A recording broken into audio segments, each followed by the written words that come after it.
Assalamualaikum warahmatullahi wabarakatuh. Rio Riasport kembali menyapa Anda. Oke, kita masuk ke segmen fakta di balik laga. Kita akan bedah seperti biasa ya. Pertandingan antara Persib Bandung kontra Persis Solo. Kita akan cari tahu juga di sini ada intrik apa sih, ada kejadian apa dan bagaimana juga kinerja wasit nih di laga kali ini. Kan katanya sih udah katanya lebih baik lagi. Apakah benar nih? Nah, untuk lebih jelasnya lagi kita akan cari tahu sama-sama ya. Tapi seperti biasa sebelum kita bedah semua yang terjadi di laga kali ini, saya tetap mohon dukungannya untuk channel ini agar terus berkembang dan bisa memberikan berita-berita informatif yang tentunya semoga saja bermanfaat untuk kita semua. Caranya masih sama, cukup dengan klik subscribe, aktifkan juga notifikasi loncengnya, like, share, dan juga komen. Dan inilah beberapa hal yang terjadi di laga antara Persib Bandung kontra Persis Solo.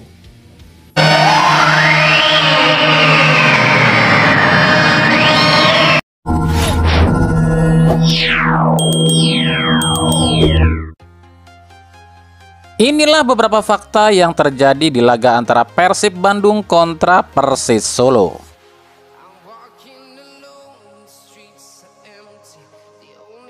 Wasit Rio Permana Putra. Ini kedua kalinya baik Persib maupun Persis Solo dipimpin oleh wasit asal Pekanbaru ini. Sebelumnya wasit ini pernah memimpin laga Persebaya versus Persib dan Persik Kediri versus Persis Solo. Musim ini sudah tampil sebanyak 11 kali dengan mengeluarkan 50 kartu kuning dan 2 kartu merah, dan 4 diantaranya 5 kartu kuning dalam satu laga. Jadi jika ditotal, wasit ini telah menghasilkan 620 juta rupiah buat PSSI dari kartu saja.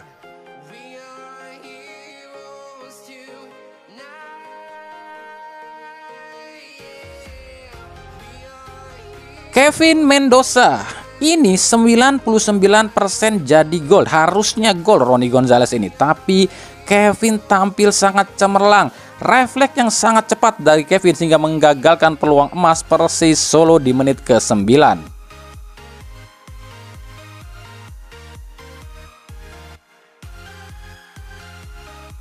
Gol Stefano Beltrame. Butuh 4 laga ternyata buat Beltrame untuk bisa ciptakan gol perdana di Persib. Kredit poin tentunya diberikan pada Ciro Alves dan David da Silva, sebab ini adalah kreasi dari dua orang ini. Dan ini adalah asis kelima DDS musim ini, alias top asis Persib musim ini. Dan asis kelima ini pun menyamai asis yang diciptakan DDS musim lalu.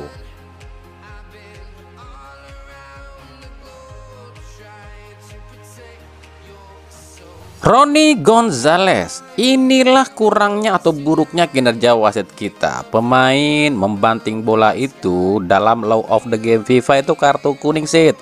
Tapi lihat ini, nggak dikasih kartu kuning sama sekali loh. Rony Gonzalez membanting bola tapi wasit Rio Permana Putra nggak ngasih kartu sit.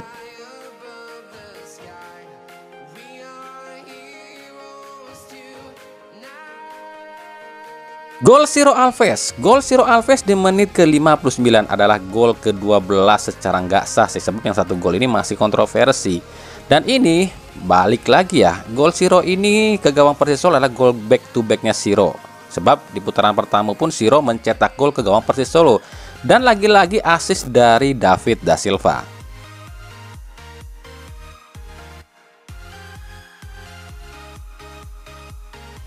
Hen-Hen. Inilah kenapa Persib butuh bek kanan seperti Hen-Hen yang memiliki kecepatan. Kita lihat saat sprint bersama Rony Gonzalez, dia begitu cepat dan bisa mengimbangi loh. Bayangkan kalau ini bukan Hen-Hen.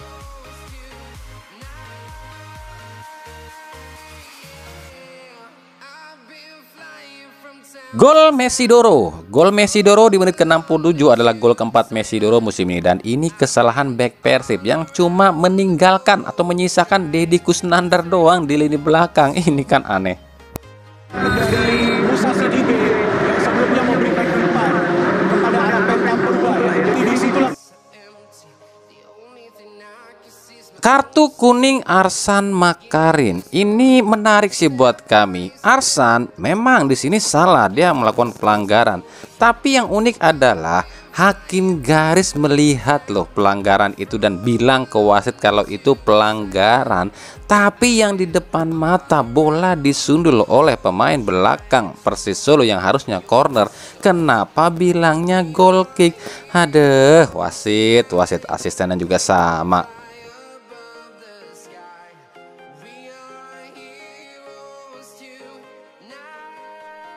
Gol Rony Gonzalez. Gol Rony Gonzalez di menit ke-82 adalah gol keempat Rony Gonzalez musim ini.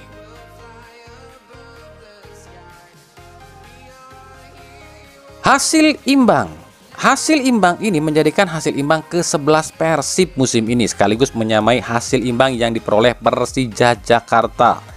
Dan juga bagi Persis Solo ini adalah hasil imbang ke-8-nya musim ini, dan hasil imbang ini Persib 4 kali sudah tak bisa raih kemenangan di laga terakhir.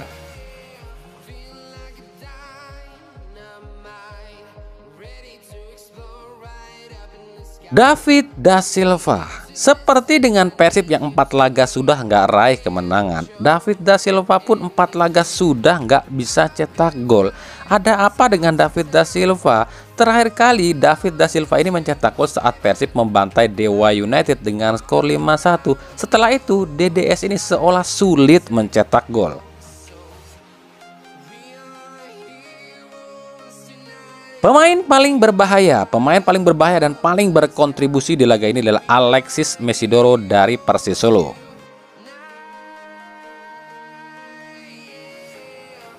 Kesimpulannya adalah bagi Persib nih, GBLA sudah nggak angker lagi. Ya, ini fakta di musim ini. 12 laga sudah Persib musim ini main di GBLA, tapi cuma raih 4 kali saja kemenangan di musim ini.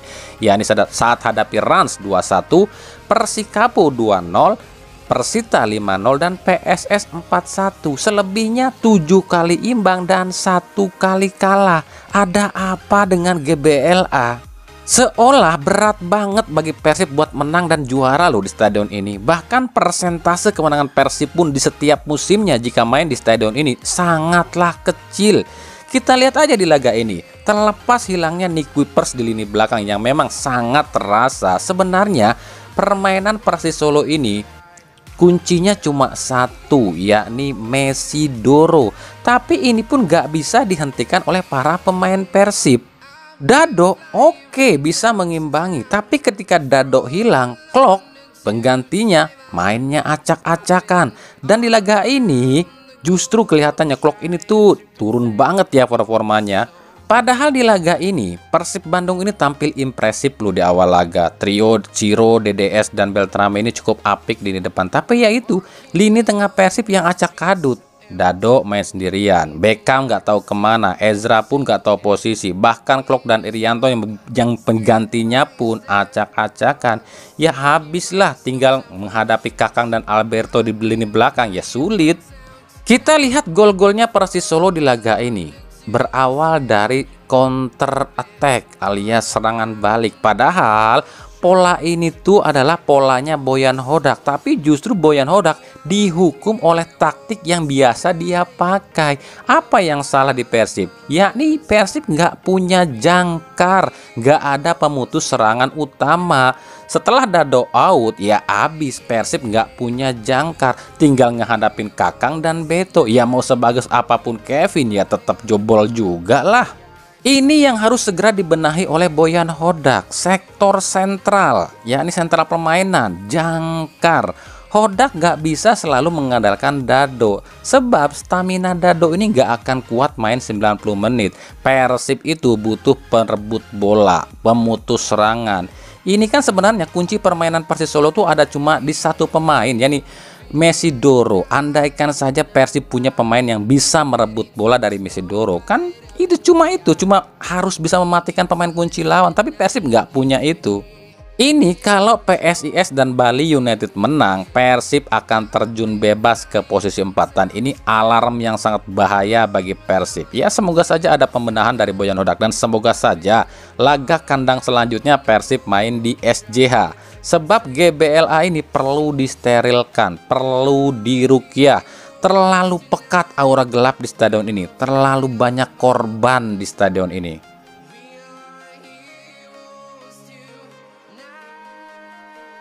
Sementara di kubu Persis Solo, terlepas hilangnya Jemerson Xavier yang benar-benar terasa bagi pertahanan Persis Solo, sampai Sutanto diplot sebagai bek tengah dan memasang Soya Momoto sebagai jangkar, Milomir Cecilia ini cerdik. Dia tahu kekurangan Persib, kelemahan Persib. Jadi kelemahan Persib ada di lini tengah yang ompong.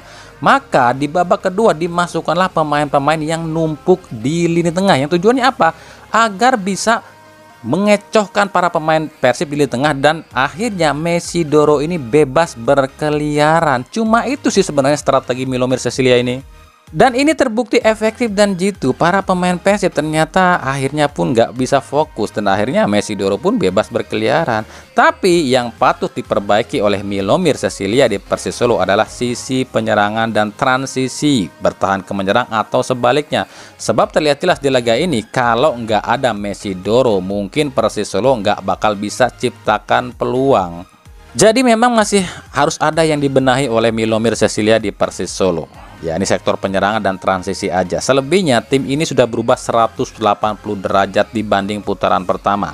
Dimana kalau di putaran pertama Persis Solo ini tercatat sebagai salah satu tim yang paling lemah dalam sisi penyerangan dan juga sisi transisi. Tapi setelah datangnya Milomir Cecilia ini mulai sedikit demi sedikit teratasi. Man of the match, udah jelas ya, man of the match di laga ini adalah Alexis Mesidoro di kubu Persis Solo. Oke, mungkin itu saja ya, apa-apa atau hal-hal yang sedikit terjadi di laga antara Persib Bandung kontra Persis Solo. Ada yang kurang silahkan tambahin aja di kolom komentar ya. Makanya ikuti terus berita seputar sepak bola khususnya Liga Indonesia dan pernak-perniknya hanya di Rio Riasport. Terima kasih yang telah menyaksikan video ini dan mengunjungi channel ini. Kritik dan saran selalu komentarkan di kolom komentar atau di media-media sosial kami yang ada di bawah ini. Sampai jumpa di video-video kami selanjutnya dan salam Rio Riasport. Wassalamualaikum warahmatullahi wabarakatuh.